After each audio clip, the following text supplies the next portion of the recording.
Merhaba arkadaşlar, bu videoda sosyal medyadaki işte gelecekteki çocuğunuz gelip size sarılıyor. Siz çocukluk fotoğrafınıza sarılıyorsunuz. İşte dedeniz gelip enseye tokat atıyor falan. Bunların hepsinin nasıl ve nerede yapıldığını göstereceğim. Hazırsanız başlıyoruz. Videoyu beğenmeyi, kanala abone olmayı ve zile dokunarak tüm bildirimleri açmayı ihmal etmeyin. Şimdi öncelikle Halo AI'ya gidiyoruz. Video açıklamasındaki linke tıklayarak da gidebilirsiniz. Ya da Google'a Halo AI yazabilirsiniz. Şöyle Halilou AI diye yazılıyor. İlk açtığımız zaman Explore kısmı karşımıza geliyor. Şimdi mesela böyle template'ler var. Bunları Use Template deyip kullanabiliyorsunuz ama genelde arıza veriyor. Öncelikle anlatmak istediğim Agent bölümü. Agent sizin görselleri böyle ChatGPT gibi belli bir akışta yapmanızı sağlıyor. Bunu yeni aktive ettiler ama henüz beta sürümünde. Ben burada bir şeyler yaptım. Hemen deneyelim. Girelim abi penceremize. Diyelim ki middle age brunette man smile diyelim. Buraya promptumuzu yazdıktan sonra oka tıklıyoruz. Gördüğünüz gibi sağ tarafta bir ChatGPT'ye benzer bir pencere açılıyor ve burada işlemlerimizle ilgili bize bilgi verilirken aynı zamanda da buradan akışı bozmadan görsel üretimine devam edebiliyoruz. Biraz bekletiyor. Ve arkadaşlar görselimiz oluştu. Orta yaşlı, esmer bir vatandaş yaptı bize. Daha sonra şuraya gidiyoruz, bakın Add to Chat var. Buna tıklıyoruz şuraya. Diyoruz ki gayet basit bir şekilde Türkçe prompt köpeğini seviyor yazıyoruz. Bunu da OK diyoruz ve daha sonra bize şu görseli veriyor. Daha sonra bu iki görseli alıyoruz. Şöyle indiriyoruz ve geliyoruz şimdi video yapma kısmına. Buradan video penceresine tıklıyoruz. Bakın burada yapmıştım ama nasıl yaptığımı size tekrar anlatayım. Image to videoyu seçiyoruz. Burada iki tane resim yükleme alanı var. Birincisi ilk resim, ikincisi de son resim. Yani diyelim şöyle bir şey tasvir ettiniz. Elinde portakal olan bir adam gidiyor, tezgaha koyuyor ve bu portakalları kesiyor.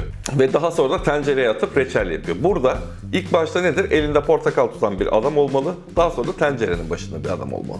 İşte bu iki görseli yapıp promptu yazarsanız işte adam portakalı alsın, kessin, götürüp tencerede kaynatsın falan. Start ve end görselleri arasındaki boşlukları dolduruyor ve bunu bir görüntü haline getiriyor. Tıpkı buradaki gibi. Burada start'a adam fotoğrafını koyduk. End'e de köpeğiyle olan fotoğrafını koyduk. Ve daha sonra buraya diyoruz ki adam dururken köpeği yanına geliyor ve adam eğilip köpeğini seviyor şeklinde bir prompt yazıp şuna tıklıyoruz ve 25 krediyle videomuz şu hale geliyor. Hemen büyüterek göstereyim.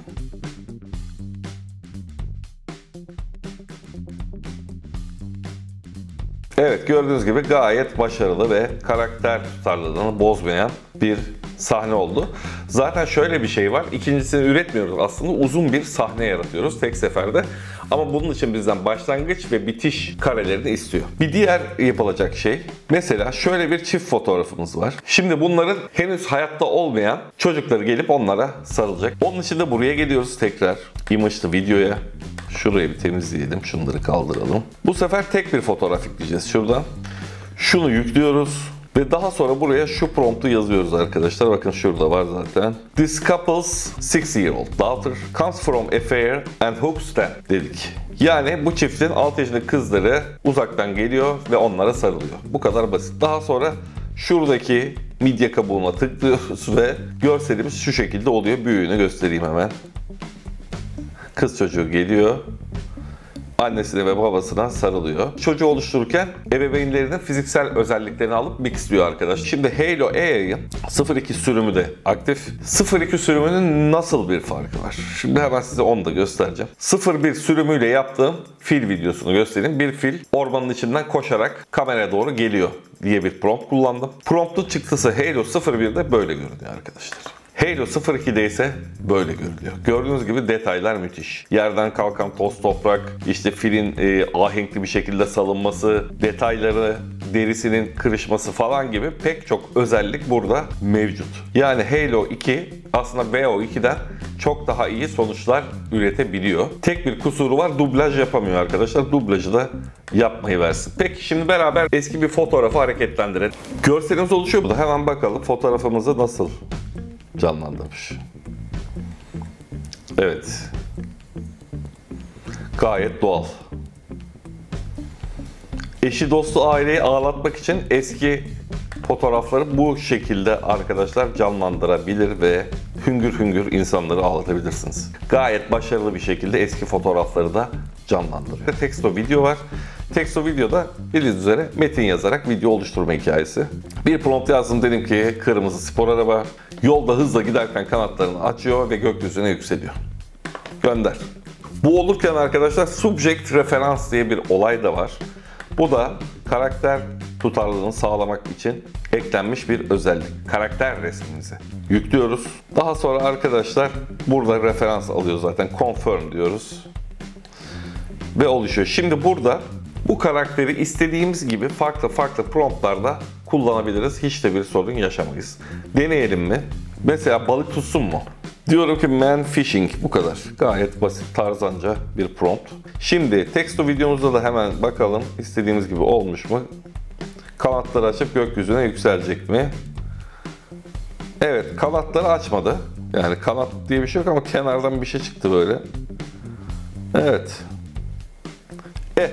Bilgisayar oyununa benziyor görüntü. Bunu çok beğenmedim açık konuşmak gerekirse. Adamımız oluşurken biz Explorer'a bir bakalım. Şimdi bakın burada böyle çeşitli şeyler yapmışlar.